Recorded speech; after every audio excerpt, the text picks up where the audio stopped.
अच्छा, अच्छा। हेलो हाँ। अच्छा आपको मोटिवेशन चाहिए क्या? यार मोटिवेशन की क्या ज़रूरत है? मोटिवेट तो जो इंसान खाना खाता है, जिसके लाइफ़ में कुछ करने की इच्छा होती है, वो अपने आप मोटिवेट होता है। फिर भी आपको लगता है कि आपको मोटिवेशन चाहिए, तो चलो आज मोटिवेट कर देते हैं। आज का हमारा टॉपिक है, जैसे कि हमने हर चीज़ के कुंभ, महाकुंभ देखे हैं। आज हम देखते हैं सफलता का महाकुंभ। देखो, जीवन में हमें कुछ ऐसे काम करने चाहिए, जैसे छोटी-मोटी चीज़ें हम बूस्टअप जैसे पढ़ें, पढ़ने के बाद में हम एक जैसे वीक में एक छोटा-सा कुंभ कर लें, फिर 1 महीने के अंत में महाकुंभ कर लें। यानी अपनी तैयारी को जैसे आप पर डे पढ़ते हो, ठीक है? और उसी तैयारी को आप 7 दिन के बाद एक उसकी समीक्षा कर लो और फिर अगले 7 दिन से कर लो या 15 दिन से कर लो, जैसे भी आपकी मर्ज़ी हो।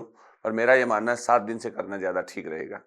अगर आप 7 दिन से करेंगे, तो आपकी ज़्यादा समस्या नहीं होगी क्योंकि आप जल्दी उसको ग्रैब कर लोगे जो पढ़ा है। फिर नेक्स्ट 7 दिन से कर लो, फिर नेक्स्ट 7 दिन से और लास्ट में महीने के अंत में महाकुंभ कर लो इसका, ठीक है? तो इस तरीके से पढ़ाई का भी एक कुंभ और महाकुंभ घोषित कर दो आप, तो आपको फ़ायदा हो जाएगा इसमें, ठीक है ना? ऐसे जैसे बहुत सारे जो भी बड़े आदमी हुए हैं या जिन्होंने बहुत ही डिसिप्लिन के रूल्स को फ़ॉलो किया, वो भी समीक्षा करते थे। अपनी पढ़ाई की समीक्षा करना, उसका ऑडिट करना भी एक कला होती है पढ़ाई की। लगातार पढ़े जा रहे हो बिना किसी ऑब्जर्वेशन के या बिना किसी टेस्ट के या किसी प्रैक्टिस के या फिर जांच परख के, तो निश्चित रूप से हमें पता नहीं रहता कि हम कितने पढ़ चुके हैं और कितना बाकी है। तो आप अपने पर्सनल लेवल पर चाहे आप किसी टेस्ट सीरीज के माध्यम से जुड़े हों, चाहे आप व्यक्तिगत प्रैक्टिस सेट से हों, किसी भी तरीके से आप अपने आप को चेक कर सकते हो। बहुत सारे साधन है, इस समय ऐसी कोई समस्या है नहीं। जैसे बौद्ध धर्म में भी ऐसे होते थे, पातिमोक्ष होता था और उसके उपोषित होता था, परवारणा होता था। तो इस तरीके से जो परवारणा जो है या फिर पातिमोक्ष है या उपोषित है, तो पातिमोक्ष का मतलब प्रायश्चित, यानी आपने जो भी गलतियाँ की हैं, उनको आप चेक कर लो और उनके बारे में आप प्रकट कर दो या खुद से बात कर लो कि मैंने ये गलती की है। फिर आप जो है इसमें एक उपोषित यानी पाक्षिक 15 दिन से आप उसको जाँच परख लें, ऐसा बुद्धिज़्म में था। और फिर साल के अंत में आप अपनी सारी गलतियों को और चेक कर लें, जिससे कि आप एक बेहतर भिक्षु बनें। तो ठीक इसी प्रकार से हमारे इसमें भी है, जितने भी बड़े सेलिब्रिटी हुए हैं, सभी ने जाँच परख के रूल्स दिए हैं। जैसे जैनिज़्म के अंदर भी हैं ये सारी चीज़ें, जैसे गुप्तियाँ हैं और समितियाँ हैं, अणुव्रत हैं, महाव्रत हैं, ठीक है ना? इस तरीके से। तो आज हम बात करेंगे सफलता का महाकुंभ जो है उसमें हम किस तरीके से शरीक हों और कैसे आपको सफलता मिले। मतलब सफलता हर किसी को चाहिए, लेकिन मिलेगी कैसे? ये एक बड़ा सवाल है। कोई अपनी इच्छा से फेल नहीं होना चाहता है और अगर बिना इच्छा के कोई फेल हो गया तो उसे भला नहीं कहा जा सकता है। नहीं कहा जा सकता ना? कोई भी इंसान की इच्छा फेल होने की नहीं होती है, लेकिन फिर भी वो फेल हो जाता है, तो उसे भला नहीं कहा जा सकता। इसका मतलब है ये कि व्यक्ति की इच्छा पास होने की होती है, लेकिन वो सही तैयारी से होता है। सही तैयारी नहीं हुई तो फेल हो जाएगा। तो सही तैयारी नहीं हुई और उसकी फेल होने की इच्छा नहीं थी, उसके बावजूद भी वो फेल हो गया क्योंकि सही तैयारी नहीं थी, तो उसे भला नहीं कह सकते हैं। ये बात है। इसका मतलब अगर भला कहलवाना है तो सफल होना है, सफल होने के लिए सही तैयारी करनी है। और सही तैयारी और खूब तैयारी में फ़र्क होता है। आज हम इसी चीज़ के ऊपर बात करेंगे कि क्यों हम अच्छा करके भी या अच्छी पढ़ाई करके भी जो है मुकाम तक नहीं पहुँच पाते हैं। इसके कई बातें हम ऑलरेडी कई वीडियोज़ में कर चुके हैं। आज थोड़ा-सा शायराना थोड़ा-सा अंदाज़ जो है उसके अंदर मैं शुरुआत करता हूँ इसकी कि मैंने गिरते हुए साइकिल सवारों की ज़बरदस्त घुड़सवारी देखी है। मैंने गिरते हुए साइकिल सवारों की भी ज़बरदस्त घुड़सवारी देखी है और मेहनत कश हर विद्यार्थी के हाथ में और मेहनत कश हर विद्यार्थी के हाथ में मैंने नौकरी सरकारी देखी है। तो एक बार दोबारा से, मैंने गिरते हुए साइकिल सवारों की भी ज़बरदस्त घुड़सवारी देखी है और मैंने पढ़ने वाले या मेहनत कश हर विद्यार्थी के हाथ में नौकरी सरकारी देखी है। ठीक है भाई? इस तरीके से 2 वक़्त की रोटी के लिए संघर्ष करने वालों के हाथ में भी मेहनत के बाद तरकारी देखी है। तो मैं समझता हूँ कि आपके जीवन में भी ये जो है सवेरा होगा और आपके पैरों में प्रेरणा के लैंप लगें और आपके मार्ग आलोकित हों, जिससे कि आपको अपनी मंजिल प्रकाशित नजर आए। इस तरीके के आपके इरादे हों। लेकिन देखो, हमारी समस्या ये नहीं है, चाहे वो इस चराचर जगत में कोई स्त्री पुरुष कोई भी हो, समस्या ये नहीं है कि हम लोग जो है अ, मतलब याद हमें हमारे याद करने की समस्या नहीं है, हमारी समस्या भूलने की है। अगर मैं ये कहूँगा कि हमारी समस्या सीखने की नहीं है, बल्कि भूलने की है। जो हम पढ़ रहे हैं, वो हम भूल रहे हैं। ये सबसे बड़ी समस्या है, ये यक्ष प्रश्न है व्यक्ति का। तो ऐसा क्यों हो जाता है कि हम सीख रहे हैं और फिर भूल रहे हैं? तो ये तो एक प्रोसेस है। बहुत सारी चीज़ें ऐसी होती हैं जो हमें दीर्घ स्मृति कोश में याद होती हैं। बहुत सारी ऐसी चीज़ें होती हैं जो हमारे गायब हो जाती हैं। तो जैसे मान लो घड़े में मिट्टी है, वो उसका स्थायी गुण है, वो कभी नष्ट नहीं होता है, उसका कलर फेड हो सकता है। इसी प्रकार समुद्र जो है, उसके अंदर पानी जो है, वो कभी नष्ट नहीं होता, उसके बिना समुद्र नहीं है और लहरें जो हैं बनती और बिगड़ती रहती हैं। ठीक इसी प्रकार से हमारी बुद्धि में भी कुछ ऐसी चीज़ें हैं, ऐसी कुछ साइंस हैं, कुछ इस तरीके के हमारे कोष्ठ हैं, जिनके अंदर हमें चीज़ों को गुण के रूप में ले जाके फिट करना है, पर्याय के रूप में नहीं रखना है। पर्याय जो है वो खत्म हो जाते हैं, गुण कभी समाप्त नहीं होते। जैसे समुद्र में पानी गुण है, लहरें पर्याय हैं और आपके जीवन में आपकी जो खुशी है, आनंद है, वो आपका गुण है और सुख और दुःख जो हैं आपके आने और जाने हैं। ठीक इसी प्रकार से जो स्थायी मेमोरी जो होती है हमारी, वो हमारे बुद्धि के अंदर एक तरीके से पैकेज के अंदर रहे और बाकी चीज़ें धीरे-धीरे इधर-उधर होती रहती हैं। तो वही चीज़ें हमारी बुद्धि में या ज़हन में या हमारे माइंड के अंदर स्टेबल होती हैं, जिनको हमने बहुत ईमानदारी के साथ, सजगता के साथ, इंटरेस्ट के साथ में जिया हो। तो आखिर इंसान का दिमाग भी एक तरीके से सॉफ्टवेयर की तरह है, जिसके अंदर बहुत सारी वायरस आ जाते हैं, बहुत सारी प्रॉब्लम्स आ जाती हैं और वो अपडेटेड नहीं होता रहता। तो अपडेटेड करने के लिए ज़रूरी होता है कि हम कौन-कौन सी सावधानियाँ बरतें, जिससे कि हमारी जो दीर्घ मेमोरी है या जो स्थायी स्मृति है, वो लगातार मजबूत रहे और हमारे गुण बने रहें और हमारे पर्याय हैं, वो आते जाते रहें। क्योंकि सब तो स्टोर नहीं हो सकता, लाइफ के अंदर कुछ चीज़ें आपको इधर-उधर से निकालनी पड़ती हैं। तो कौन-सी चीज़ों को निकालना है और कौन-सी चीज़ों को डालना है। बुद्धिज़्म में इसके लिए एक है सम्यक व्यायाम। सम्यक व्यायाम का मतलब होता है बुरी चीज़ों को निकालना और अच्छी चीज़ों को रखना। क्योंकि बहुत सारी चीज़ें जैसे हमारे घर में भी हम पुराने कपड़े हो जाते हैं या पुरानी चीज़ें हो जाती हैं, तो उनको एक तरीके से साइड में करने लगते हैं। नई-नई चीज़ें उनको नई जगह दे देते हैं, नए जूते होते हैं उनको सही ठिकाने रखते हैं, पुराने वाले को बाहर ही छोड़ देते हैं, कोई कुत्ता बिल्ली ले जाए तो भी कोई ख़ास फ़र्क नहीं पड़ता है। तो ठीक इस प्रकार से वो हमें करना होता है, ठीक है? एक्चुअली हम क्या हैं? हम वह नहीं हैं जो हम खुद को जानते हैं, बल्कि हम वह हैं जो हमें सीखना चाहते हैं। हम वह हैं जो हम सीखने के लिए तैयार हैं।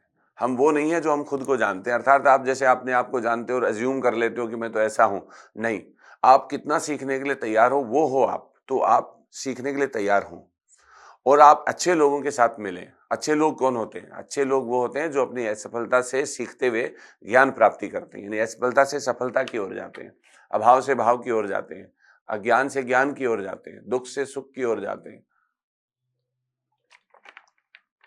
निराशा से आशा की ओर जाते हैं।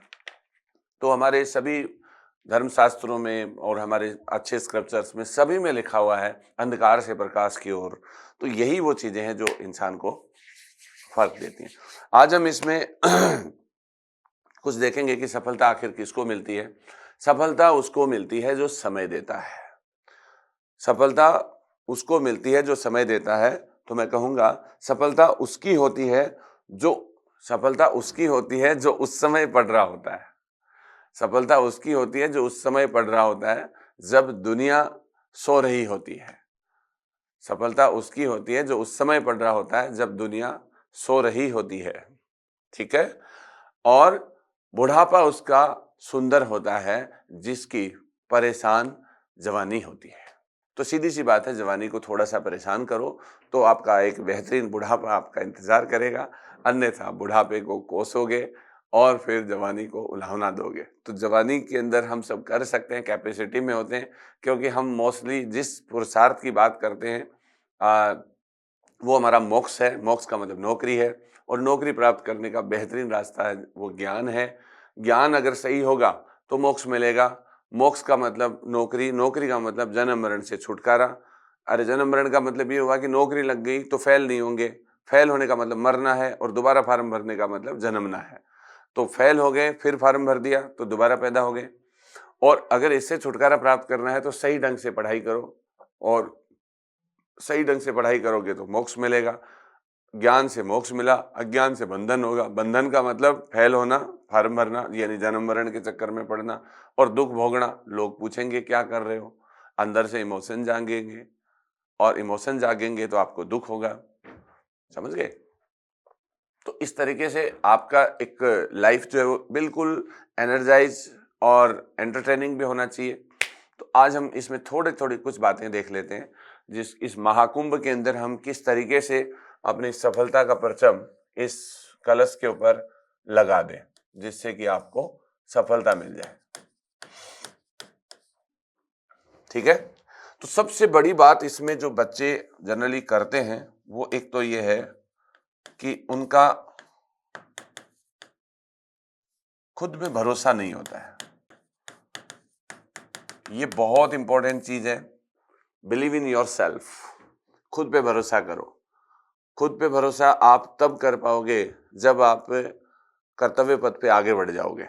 यानी जब तक आप सही शुरुआत ना करोगे तब तक आप सही नहीं कर सकते। और सही शुरुआत के लिए सबसे बेस्ट तरीका होता है खुद से करनी पड़ती है।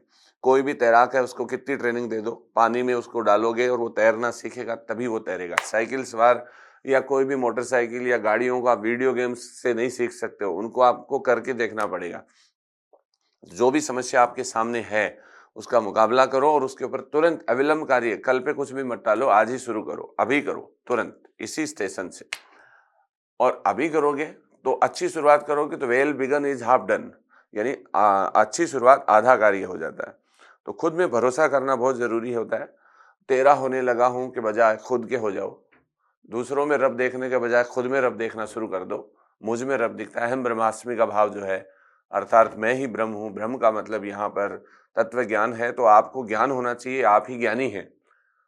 और इस तरीके से आप एक तरीके से अपने आप पे भरोसा करके और अपनी बुद्धि जो है, बुद्धि में जैसे जो हमारी जो विवेक होता है, हमारा जो साहस और संयम, जो हमारे वर्च्यू होते हैं, वो जन्मजात होते हैं, लेकिन इन्हें अभ्यास के द्वारा मजबूत बनाया जा सकता है। सोक्रेटिस ने ये बात कही थी।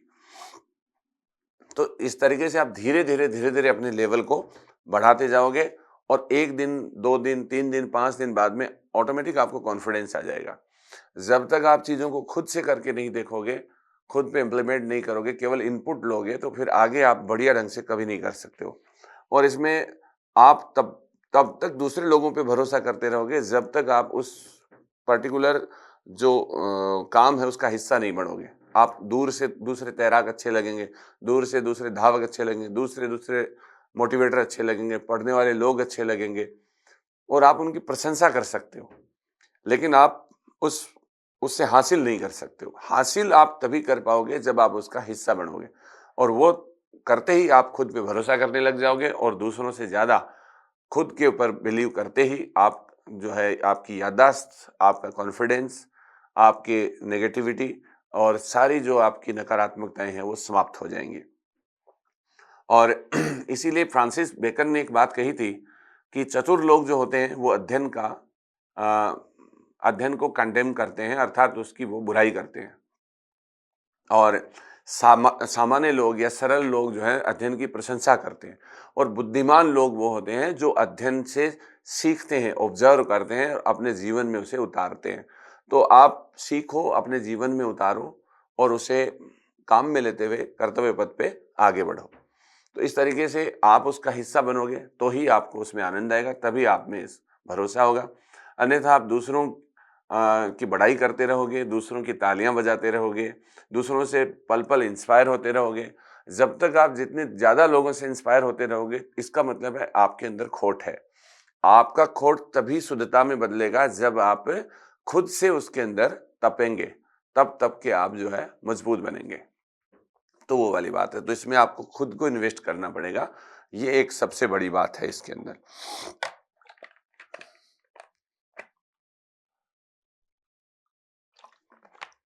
अब जब आप खुद पे भरोसा करते हो, तो फिर आप खुद से प्यार करोगे और खुद की परवाह करोगे। दूसरों से प्यार तब करने के हकदार होते हो जब आप पहले खुद से प्यार करते हो। जब इंसान खुद को नहीं संभाल सकता है, खुद की इज्जत नहीं कर सकता, खुद का सम्मान नहीं कर सकता, वह स्वयं में स्थित नहीं हो सकता। स्व का मतलब स्वयं, स्वस्थ का मतलब स्वयं में स्थित होना। जो स्वयं में स्थित नहीं हो सकता, खुद की इज्जत नहीं कर सकता, खुद से प्यार नहीं कर सकता, वो दूसरे से प्यार नहीं कर सकता है। तो अगर आप दूसरों की भी परवाह करना चाहते हो, तो पहले आप खुद से शुरुआत करो उसकी। क्योंकि आप मजबूत रहोगे और आप रिमार्केबल पोजीशन में रहोगे, कॉन्फिडेंट रहोगे, तभी आप दूसरों के लिए अच्छा सोच सकते हो। वरना पल-पल आपको अपनी जो सिक्योरिटी है या जो आपकी जो सुरक्षा है या जो आपकी अनिश्चितताएँ हैं, वो सदैव सालती रहेंगी और आप ना उनकी परवाह कर पाओगे जिनकी आप करना चाहते हो और ना आपकी कर पाओगे। तो पहले आप अपने लेवल पे क्लियर हो जाओ, अपना सम्मान करो, अपनी जो है पूरी ताकत के साथ में अपने आप को मजबूत करो। जब आप अपना सब कुछ ठीक कर लोगे, तो ही आप दूसरों की मदद कर पाओगे। भूखा व्यक्ति जो होता है, वो दूसरे को तभी दे पाता है जब उसका पेट भरता है। ठीक है? हम ज्ञानी बनेंगे तभी हम दूसरे को ज्ञान दे सकते हैं। जब तक हम ये नहीं कर पाएँगे, तब तक हम दूसरे की परवाह नहीं कर सकते हैं। तो तेरा होने लगा हूँ से बेहतर है कि मेरा होने लगा हूँ। मैं खुद में ही खोने लगा हूँ। तो आप खुद में ही खोए रहें। अब एक तीसरी बात इसमें जो हमारी रहती है, वो है, कुछ बच्चे कहते हैं कि पढ़ाई में मन नहीं लगता है। 1-2 दिन पढ़ते हैं, उसके बाद में भूलने लग जाते हैं और एक नेगेटिविटी सी आ जाती है, लगता है कि मैं तो सब कुछ भूल रहा हूँ, मेरा क्या होगा? और 2-3 दिन याद रहता है, उसके बाद में डाइवर्ट हो जाता है। तो एक तो आपको ये बात सच्चाई मतलब सीखनी होगी कि हमारी मेमोरी जो होती है उसकी कैपेसिटी होती है और उसमें ऐसे कुछ ट्रांसमीटर्स बने होते हैं जिनके ऊपर चीज़ें चिपक जाती हैं, लेकिन हमें पता नहीं रहता कि वो चिपकी हुई होती है। जैसे ही वो हमें दोबारा से वो चीज़ सामने से आती है, वो वहाँ से क्लिक हो जाती है और फिर वो हमें याद आ जाता है। पढ़ाई में मन कैसे लगता है और याद कैसे होता है? इसके लिए एक एक कहावत है कि भई दिल्ली में एक बार एक खटमल मारने वाले की दवा बेची जा रही थी। खटमल मारने वाला कोई दवा बेच रहा था और ये कह रहा था, ₹1 में खटमल मारने की दवा ले जाओ। तो लोग वहाँ से निकल रहे थे, वो रुक गए और उन्होंने देखा कि यार ₹1 में बेच रहा है तो क्यों ना मैं ले जाऊँ? तो और उन्होंने एक हिदायत दी बेचने वाले ने कि जो भी इसको खरीदेगा वो घर ले जाकर ही इसको खोलेगा, क्योंकि घर से पहले आप खोल देंगे तो ये हवा से जो है खराब हो जाएगा और खटमल नहीं मारे जाएँगे। घर ले जाके बंदे ने खोला तो देखा कि पुड़िया में पुड़िया, पुड़िया में पुड़िया, लास्ट में एक छोटी-सी पुड़िया थी, उसमें लिखा हुआ था खटमल मारने की का एक ही इलाज है, खटमल को पकड़ो और मारो। तो पढ़ाई का भी एक ही इलाज है, किताबों को खोलो और पढ़ो, बार-बार पढ़ो। This is the best way to gain your highest knowledge. तो यही तरीका है। रच बस जाओ यार, विद्या के व्यसनी बन जाओ। वेन-सांग ने तो वातापी के चालुक्यों के लिए कहा था कि वो तो विद्या के व्यसनी थे, ज्ञान का व्यसन था उनको। तो आप ज्ञान का व्यसन करो ना। किताबें तो तुमने बहुत सी पढ़ी होंगी, मगर कोई याद भी है क्या? ये बात है। तो आपको पढ़ते वक़्त इस तरीके से अनुभूतियाँ होनी चाहिए कि आपको ऐसे अंदर से लगे कि ये आप किसी दूसरे का नहीं पढ़ रहे हो, बल्कि अपना पढ़ रहे हो। अपने पूर्वजों की उपलब्धियों को पढ़ रहे हो और वो पूर्वज आप ही हो, क्योंकि प्रोटोप्लाज़्म में आप कंटीन्यूअस प्रोसेस में हो। पीढ़ी दर पीढ़ी हमारे पूर्वजों ने जो काम किया, उसी को हम आगे ढो रहे हैं। तो इस तरीके से ये हमारी रिस्पॉन्सिबिलिटी है, सामाजिक ज़िम्मेदारी है। पढ़ना कोई आपकी व्यावसायिक मजबूरी नहीं है, ये आपकी सामाजिक ज़िम्मेदारी है, ये एक नैतिक कर्तव्य है कि जो हमारी गुडनेस थी, जो हमारे पूर्वजों की, उसको पढ़कर और उससे और बेहतर करने के लिए हमें क्या प्रयास करना चाहिए। तो जिस स्फीयर को पढ़ो तो इस लिहाज से पढ़ो।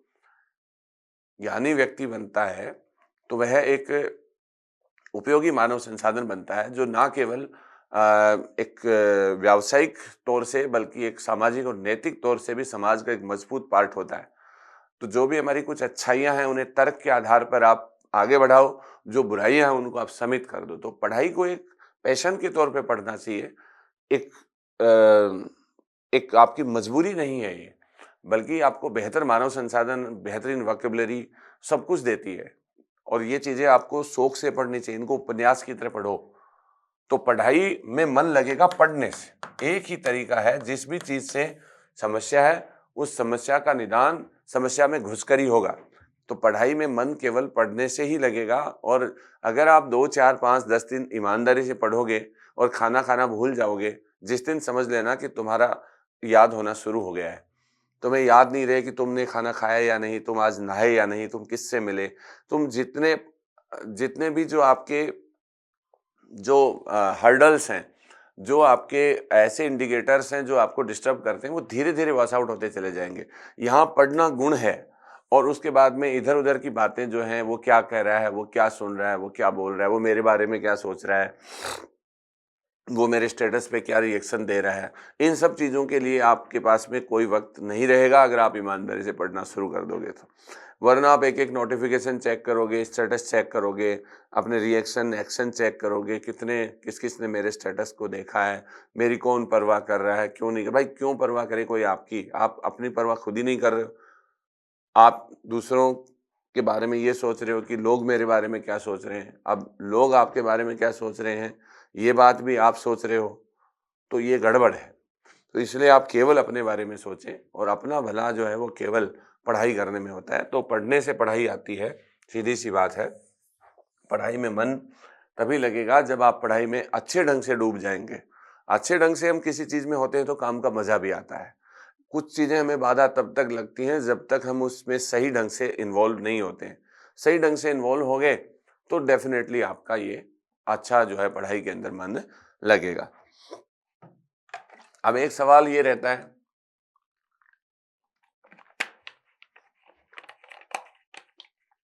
आलोचना। एक होता है आलोचना, आलोचक, आलोचकों का क्या करें? कुछ नहीं करना आलोचकों का। आलोचकों को बने रहने देना है, क्योंकि आलोचक ही वो व्यक्ति हैं जो आपके प्रेरक हैं और आलोचक होंगे तो निश्चित रूप से आपको प्रेरणा मिलती रहेगी कि आपको आलोचकों को जवाब देना है और वो पढ़ के देना है, मुँह से नहीं देना है। आलोचना उसकी होती है जिसमें कोई दम होता है, वरना तो सहानुभूति होती है। जो फ़ेल होता है उसके पास में तो लोग सहानुभूति लेके आते हैं कि अरे यार बहुत बुरा हुआ तेरे साथ, ऐसा नहीं होना चाहिए था, है ना? लेकिन अगर आप पास हो गए हो, तो आपकी आलोचना होगी या आप पास होने की संभावना आप में है, तो आपकी आलोचना होगी। लोग आपको क्रिटिसाइज़ करेंगे, आपको अंडर एस्टिमेट करेंगे, आपको डिमोरलाइज़ करने की कोशिश करेंगे। जैसे कि फ्रांसिस बेकन ने कहा था कि चतुर लोग जो है वो अध्ययन की आलोचना करते हैं। आलोचना उसको कंडेम करते हैं कि ये बकवास है। वो आपको डाइवर्ट करना चाहते हैं। ऐसे महात्मा बुद्ध जो थे वो जब तपस्वी थे तो मार कामदेव ने उनको जो है डिस्टर्ब करने की कोशिश की। उन्होंने की लाख कोशिशों के बावजूद भी बुद्ध जो हैं वो बुद्ध बने। बुद्ध इसलिए बुद्ध बने क्योंकि उन्होंने अपने आलोचकों की तरफ ध्यान नहीं दिया। जिन लोगों ने आलोचकों की तरफ ध्यान दे लिया और उन्हें दिल से ले लिया तो आलोचकों को और मजा आएगा, वो आपको और रुलाएंगे।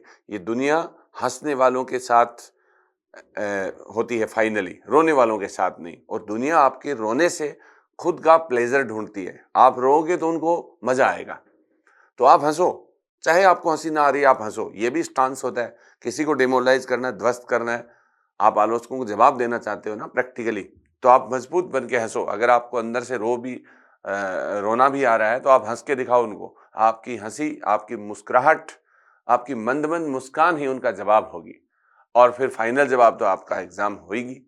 तो आपको सिद्ध करने की जरूरत नहीं है, क्योंकि जो स्वतः सिद्ध है उसको प्रमाणों की आवश्यकता नहीं हो, प्रमाणों से परे है। और आप स्वतः सिद्ध हो क्योंकि आप खुद में स्थित हो, आपको दूसरों से कोई मतलब ही नहीं है। आपका कंपटीशन खुद से है, किसी दूसरे से है ही नहीं। जो आलोचना कर रहा है उसको पता भी नहीं है कि आप क्या पढ़ रहे हो।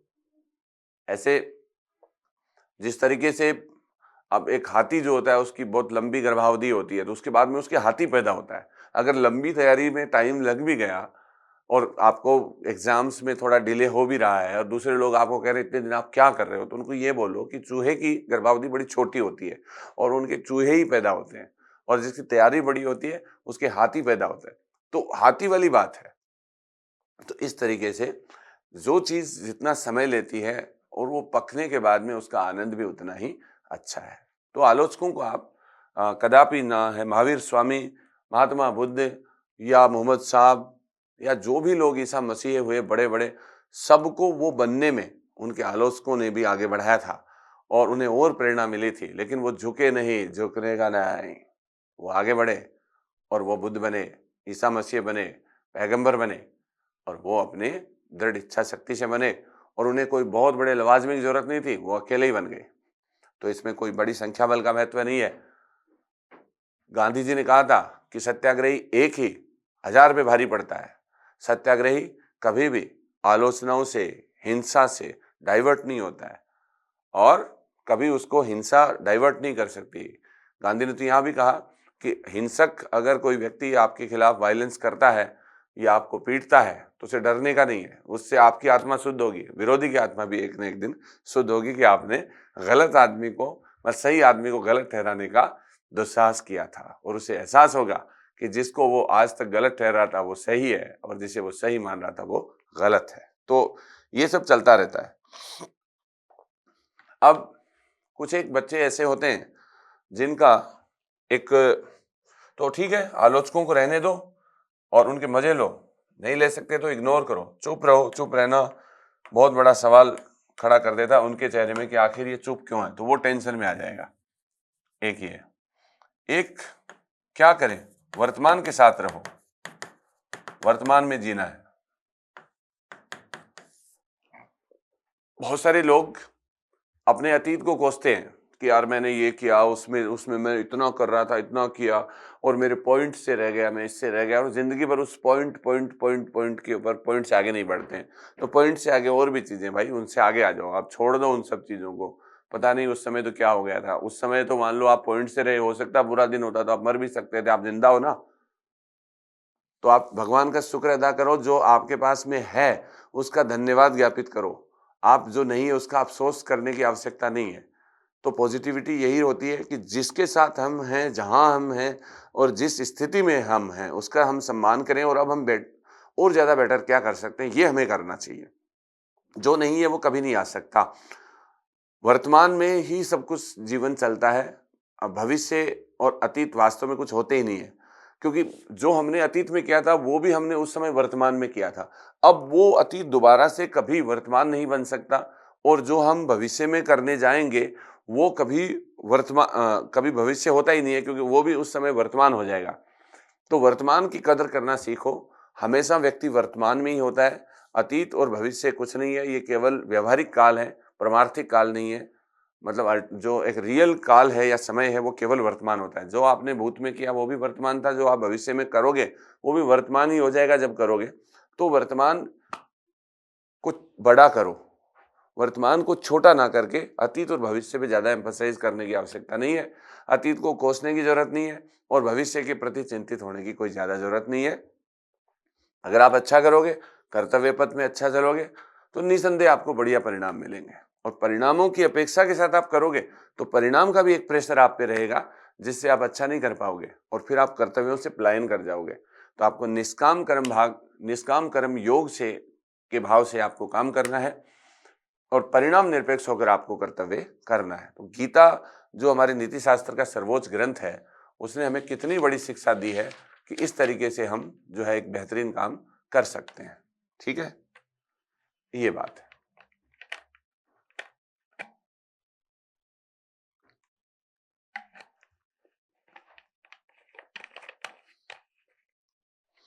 अब देखो कुछ एक और है हमारे इंडिकेटर, अफवाहों से दूर रहो। आजकल ऐसे बहुत सारे प्रोपेगेंडाज हैं जो अफवाहें होती हैं, बच्चे को पढ़ते पढ़ते कुछ ऐसे इनपुट मिलने लग जाते हैं। ये ठीक वैसे ही है कि जैसे बास्तील के दुर्ग में हथियार रखे हुए हैं, लोग चले गए बास्तील के दुर्ग को तोड़ दिया, ठीक है, चर्बी वाले कारतूसों की बात आई तो 1857 की क्रांति हो गई।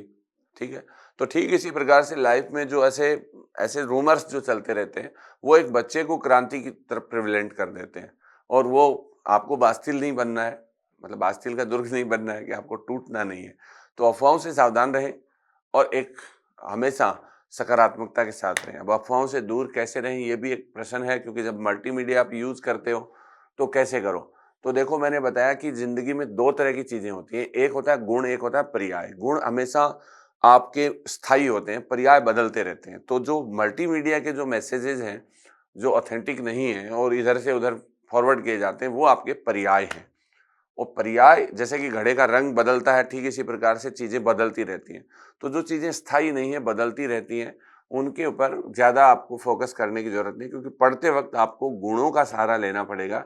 पर्याय जो हैं, वो आपको हिला सकते हैं, थोड़ा एनर्जाइज़ कर सकते हैं इधर-उधर, लेकिन वो आपको कभी कामयाब नहीं कर सकते। तो कामयाब करने के लिए अपने गुणों को या अपने स्थायित्व वाली बातों को ज़्यादा मजबूत करना है, ये ज़्यादा एक इम्पोर्टेंट बात रहेगी इसमें। और क्योंकि अफ़वाहों से फिर हमारा समय भी खराब होता है और फिर उनका कुछ ज़्यादा सार भी नहीं होता है। तो ऑफ़िशियल साइट्स के द्वारा कुछ जारी हो जाए, प्लस जे भई पोस्ट बढ़ेंगी, नहीं बढ़ेंगी, कोई ये कह रहा, वो कह रहा है, बच्चे पढ़ने के बजाय इन फालतू चीज़ों में लग जाते हैं। जो चीज़ आपके हाथ में नहीं है, वो आप नहीं कर सकते। आपके हाथ में केवल कर्तव्य है, और उनसे आगे जो चीज़ें आपको सुनी-सुनाई कहानियाँ जो ऑथेंटिक लेवल पे नहीं है, जो आपको पता है वही मेरे को पता है, वही किसी और को पता है। आजकल मल्टीमीडिया के इस युग में जब सूचनाओं तक हर किसी की पहुँच है, तो ख़ास चीज़ें जो हैं वो ऑफ़िशियल साइट्स के ऊपर सब पे अवेलेबल है, और उसके इतर जो भी बातें हैं वो सब अफ़वाह हैं। परीक्षा होगी, नहीं होगी, एक ये भी प्रश्न रहता है बच्चों का। इसके ऊपर भी आपको कुछ नहीं करना है, आरपीएससी ने जो भी डेट दे दिया, किसी भी अधीनस्थ बोर्ड ने डेट दे दिया, तो उस पे आपको काम करना है। क्योंकि ये हमारा काम है नहीं, और इसमें आप इतना वक़्त ज़ाया करोगे, इतना पढ़ाई में इन्वेस्ट कर दो, तो मैं कह रहा हूँ निश्चित रूप से आप इतनी अच्छी स्थिति में आ जाओगे कि परीक्षा आगे मान लो कोई डेट बढ़ भी जाती है कई बार, तो उन्हीं बच्चों को फ़ायदा होगा जो पढ़ रहे होते हैं। नए बच्चों को जो केवल इसी काम में लगे रहते हैं, एग्ज़ाम कब होगी और इस बार आगे हो जाएगी तो मैं ये कर दूँगा, वो कर दूँगा। वो 1 साल बाद में भी वही कहते हुए सुने जाते हैं कि 1 साल और बढ़ जाए तो मैं ये कर दूँगा। ज़िंदगी उनकी आगे बढ़ाने में चली जाती है। तो इसमें कुछ ज़्यादा हासिल होता नहीं है। लगातार अनुशासित रहें, समय प्रबंधन का ध्यान रखें, और अनुशासित का मतलब यही होता है कि आप एक निश्चित टाइम फ्रेम में अपना एक डिज़ाइन कर लें सिलेबस को, कि मैं इस तरीके से पढ़ता हूँ, रात को पढ़ता हूँ, दिन को पढ़ता हूँ, लगातार 1 घंटे पढ़ता हूँ, 2 घंटे पढ़ता हूँ। जनरली 1 डेढ़ 2 घंटे पढ़ के एक छोटा-सा ब्रेक ले लो, 2, 4, 5 मिनट हल्का-फुल्का वॉकिंग कर लो और दोबारा से बैठ जाओ।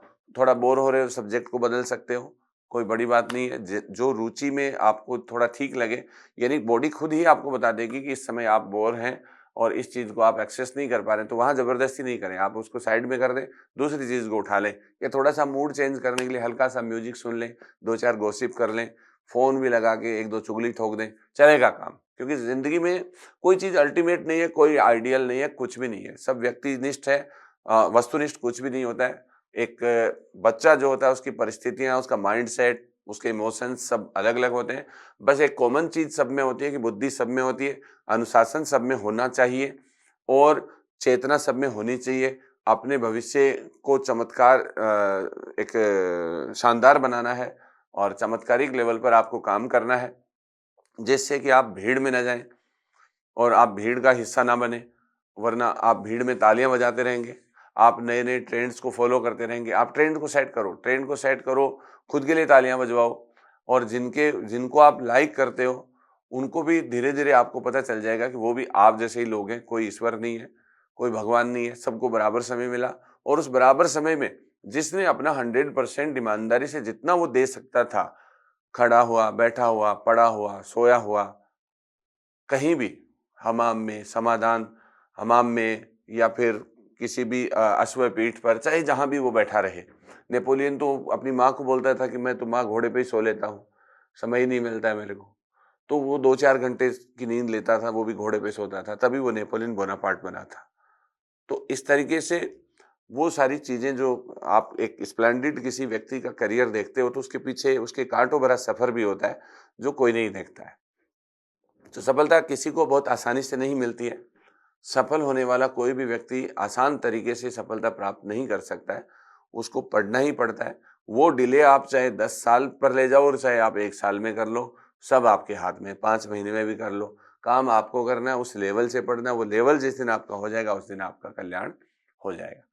तो मेरे हिसाब से ये आपके लिए एक ठीक था सेशन, और मुझे लगता है कि आप इससे एनर्जाइज़ होंगे और भविष्य में भी हम इससे मिलते रहेंगे। तब तक के लिए नमस्कार, धन्यवाद, ख़्याल रखो अपना, क्योंकि तुमसे है ज़िंदगी और तुमसे है जहाँ, तुम्हारे जैसा है कहाँ।